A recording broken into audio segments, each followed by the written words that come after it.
Olá pessoal, vamos à nossa próxima aula sobre estágio de saída. Na aula de hoje nós vamos falar sobre estágio de saída classe B. Tá? Aqui a gente tem uma figura que representa, né, um estágio de saída classe B.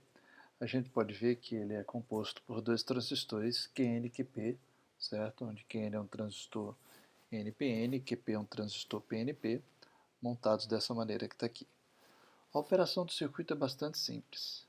Num primeiro momento, quando VI é zero, ambos os transistores estão cortados. Não tem corrente passando pelo circuito e VO também é zero.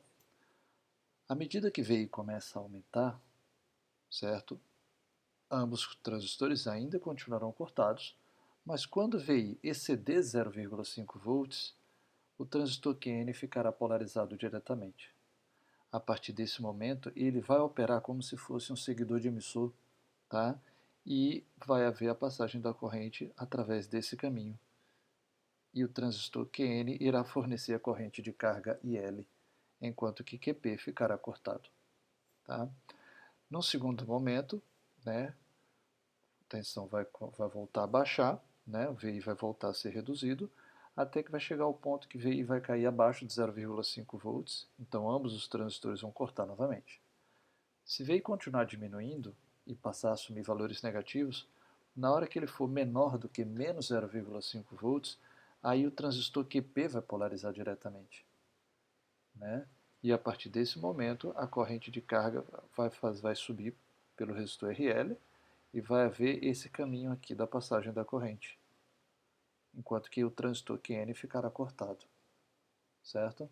Então a gente vê que os semiciclos positivos do sinal de entrada passam para a saída através do transistor QN e os semiciclos negativos passam para a saída através do transistor QP, tá certo? E esse é o princípio básico de operação.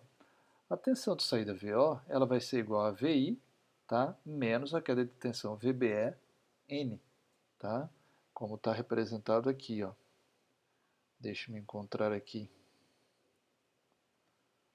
Tá aqui, ó. VI menos VBE N. Tá?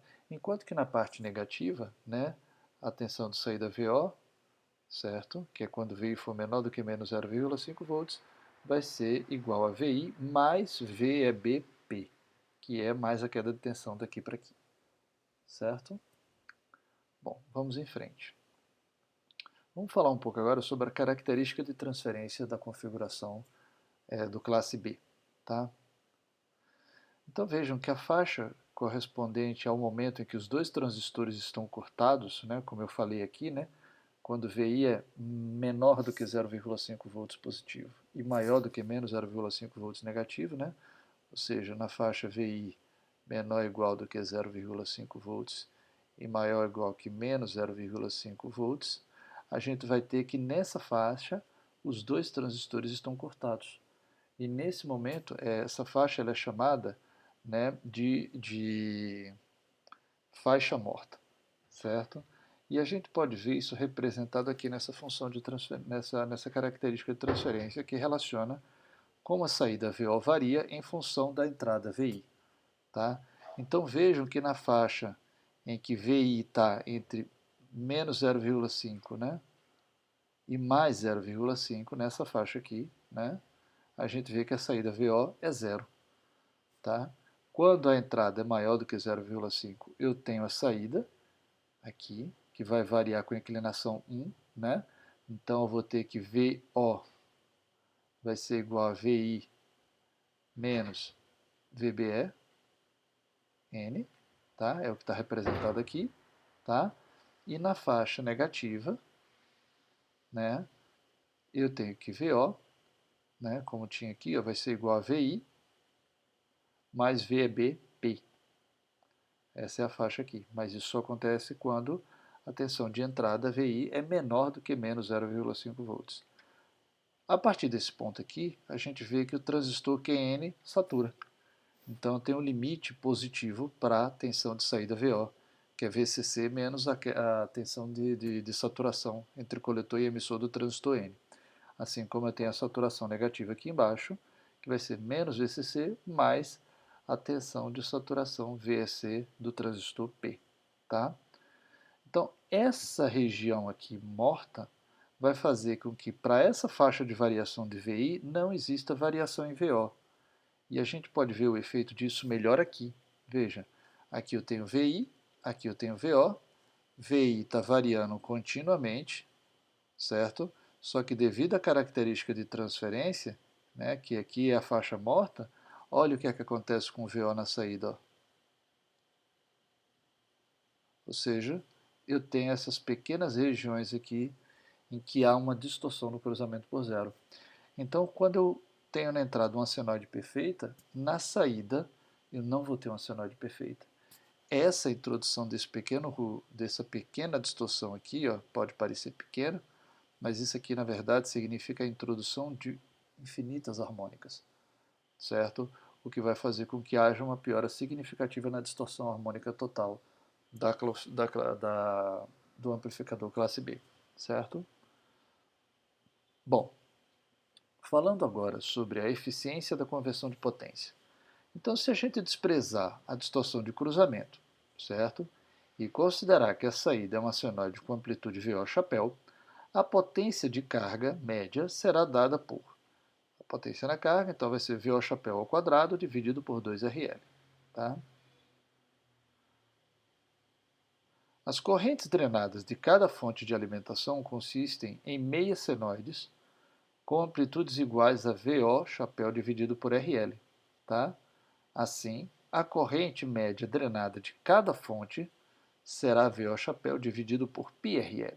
Essa vai ser a corrente média drenada de cada fonte. Logo, as potências médias drenadas das duas fontes, tá, vai ser a potência drenada da fonte positiva vai ser igual à potência drenada na fonte negativa, e ambas serão iguais, né, a VO chapéu sobre πRL, que é a corrente média, multiplicado pela tensão que cada fonte dessa fornece, VCC. Tá? Então, a potência de alimentação total, já que para cada fonte é igual a isso aqui, vai ser 2 vezes isso. Ou seja, 2VO chapéu vezes VCC dividido por πRL.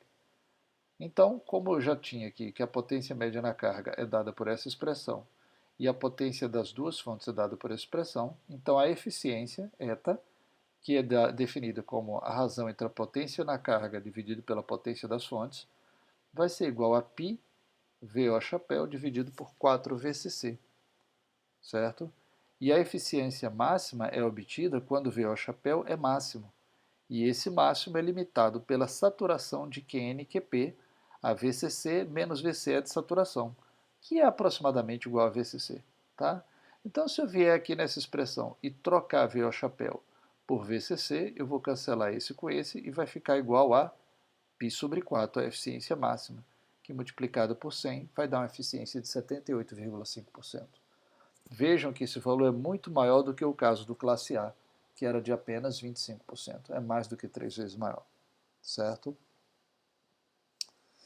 A potência média máxima disponível no caso de um estágio de saída classe B é obtida quando VO chapéu é igual a VCC. Então a gente vai lá na equação, né, da potência entregue à carga e substitui VO chapéu por VCC, que é o valor máximo de VO chapéu.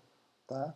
E a gente então vai ter 1/2 de VCC ao quadrado dividido por RL, que vai ser a potência máxima que pode ser entregue à carga. Okay? Vamos falar agora sobre a dissipação de potência. Então vejam, né? Ao contrário do estágio classe A, que dissipa a potência máxima na condição quiescente, certo? Que é quando VO é igual a zero, a dissipação de potência quiescente no estágio classe B é nula. Né? Quando um sinal de entrada é aplicado, a potência média dissipada em um estágio classe B vai ser dada por a potência dissipada vai ser a potência fornecida pelas fontes, né, menos a potência que é efetivamente entregue às cargas PL. Então, substituindo os valores que a gente já tinha visto antes, eu tenho 2VO chapéu VCC vezes πRL menos VO chapéu ao quadrado dividido por 2RL, tá? E isso vai me dar a equação da potência dissipada nos transistores do estágio de saída classe B, certo? Por simetria, metade da potência dissipada vai ser dissipada em Qn e a outra metade em Qp. Né? Dessa forma, Qn e Qp devem ser capazes de dissipar com segurança a potência dissipada dividido por 2. Né? Ou seja, cada uma deve ser capaz de dissipar metade dessa potência aqui. Uma vez que a potência dissipada depende de VO chapéu, é fácil a gente ver aqui, né? VO chapéu aparece aqui, então a potência dissipada é óbvio que depende de VO chapéu, tá? E igualando, uma vez que a potência dissipada depende de VO chapéu, é necessário encontrar o pior caso, tá, da dissipação de potência, PD max. Isso a gente vai fazer derivando a equação anterior em relação a VO e igualando o resultado a zero. Então a gente vai derivar essa equação aqui em relação a VO e vai igualar o resultado a zero. E a gente fazendo isso vai obter que o pior caso da potência dissipada, né, ou seja, o VO chapéu que leva a potência dissipada máxima, é dado por 2 VCC dividido por π, certo? Então, para esse valor de VO, se a gente jogar esse valor de VO aqui no cálculo dessa expressão, a gente vai encontrar quem é essa potência dissipada máxima. E essa potência dissipada máxima vai ser dada por 2 VCC ao quadrado dividido por π ao quadrado RL. Né? Como a gente viu por simetria, cada transistor, o Qn e o Qp, vai dissipar metade dessa potência, então a metade vai ficar no transistor N e a outra metade no transistor Q, no transistor P. Tá? Então, no ponto em que a dissipação de potência é máxima, a gente vai ver que a eficiência na conversão de potência é eta igual a 50%. Como é que eu sei disso? É só pegar esse valor de VO e jogar aqui no cálculo da dieta. Né? Jogar aqui, ó, nesse ponto específico. Aí a gente vai ver que vai obter uma eficiência de 50%. E aqui a gente vai ver uma curva de como varia a potência dissipada em função da amplitude VO. A gente vê que a potência dissipada máxima é nesse ponto, quando eu tenho VO igual a 2 VCC sobre π, certo? E a partir desse momento, a potência dissipada começa a cair, ao passo que a potência que é entregue à carga segue aumentando. Isso, obviamente, leva a uma melhora, né, na eficiência em relação ao que eu tinha aqui de 50%, chegando à eficiência máxima de 78,5%. É claro, né, pessoal, que isso não acontece de graça. Né? Então, o preço pago, né, é o aumento da distorção não linear que resulta da aproximação da região de saturação. Ou seja, quando é que a eficiência é máxima? Quando VO é igual a VCC. Quando VO é igual a VCC, o transistor está no limiar da saturação. Então, à medida que a gente se aproxima da saturação, certo? Aqui, ó, a saturação do transistor achata os picos da senoide de saída. Tá? Isso leva ao aumento da distorção não linear e ao preço que a gente paga pelo aumento da eficiência e a redução da potência dissipada. Tá? Infelizmente, né, esse tipo de distorção não pode ser muito reduzida por realimentação negativa e, portanto, a saturação dos transistores deve ser evitada em aplicações que requerem uma distorção harmônica total pequena. Tá certo? Como é que a gente pode reduzir a distorção de cruzamento por zero? Né?